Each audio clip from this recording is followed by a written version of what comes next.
করতেছেন কেন? হাজাতি করতেছেন কেন?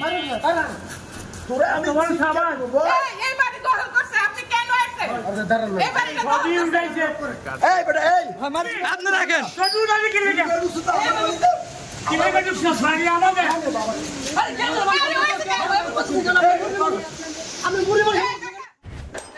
দাঁড়ান দাঁড়ান রিসিভার দাঁড়ান দাঁড়ান সমস্যা নেই।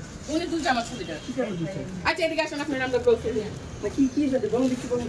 আপনারা কেন আসুন, এটা আপনি বলবেন। কি হয়েছে বলেন তো আন্টি। আগে অফ রাখেন। না না না কথা বলেন আগে। এই বলছে এটা অফ রাখেন।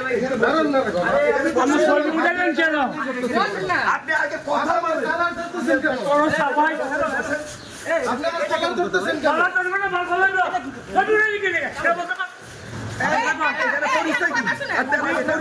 আমাদের সব পাইবেন, সব পাইবেন, কেন সরি বুঝালেন? সব পাইবেন, এই সব পাইবেন। রাখেন, হাজাতি করেন নাই, হাজাতি করতেছেন কেন? হাজাতি করতেছেন কেন?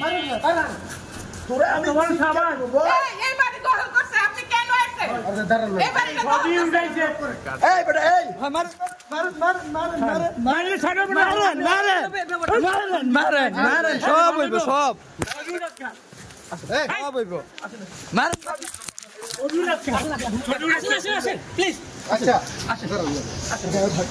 অবশ্যই আরে রাখেন, আমরা যাবো কোথায়? আমরা এখানে থাকবো। রাখেন, আমরা আপনি রাখেন।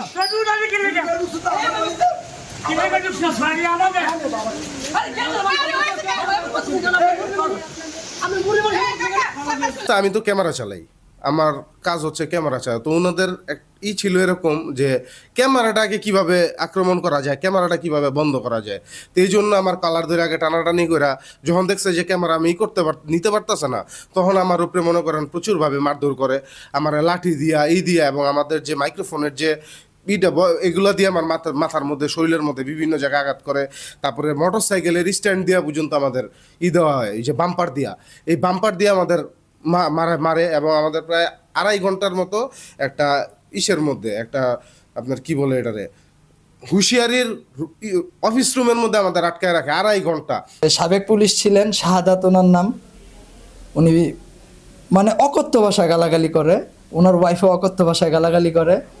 এক পর্যায়ে আমরা যখন গেট থেকে বের হই, ওনারাই আমাদেরকে বের হওয়ার জন্য মানে গেট ভেঙে ফেলতেছে এমন একটা অবস্থা। আমরা বলতেছি যে আমরা আসতেছি।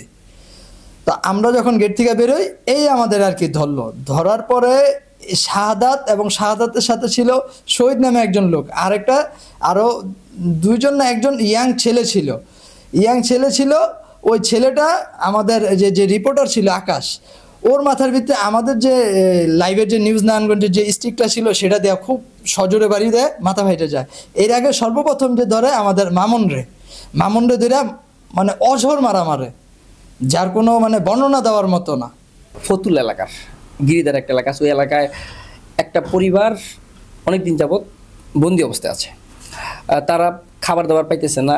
একটা কথিত বিএনপি নেতা তাদেরকে একেবারে মানে বাসায় আবদ্ধ অবস্থায় রাখা খাবার দাবার দিতেছে না এবং তাদের জমিটা দখল করার জন্য সে সকল চেষ্টা করতেছে।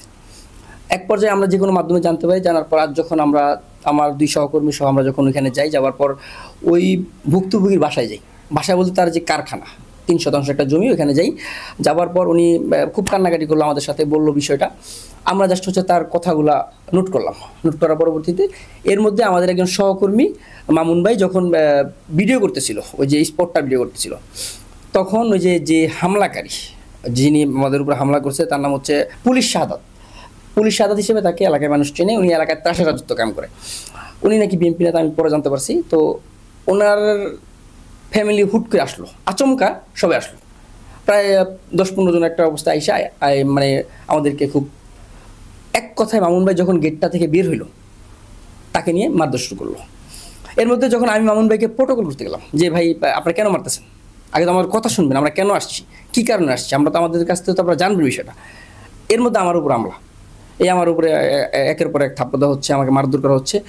যখন আমাদের আরেকজন সহকর্মী জনাব আরজু ভাই তিনি যখন এই মারামারির ভিডিও করতেছিল, তখনই ওই আরজু ভাইয়ের উপর হামলা করা হলো। আমরা তো মারধর খাইছি, সেটা হিসাব ভিন্ন। একটা ভুক্তভোগী পরিবার আছে, তাদের সঙ্গে যোগাযোগ করুক, তারা আরও বেশি খারাপ অবস্থা। আমাদের সঙ্গে যদি এমন করতে পারে, সাধারণ জনতার সঙ্গে তারা কী করতে পারে? ওই ফ্যামিলিটার কি অবস্থা জাস্ট একটু ইমাজিন করলে বোঝা যাবে।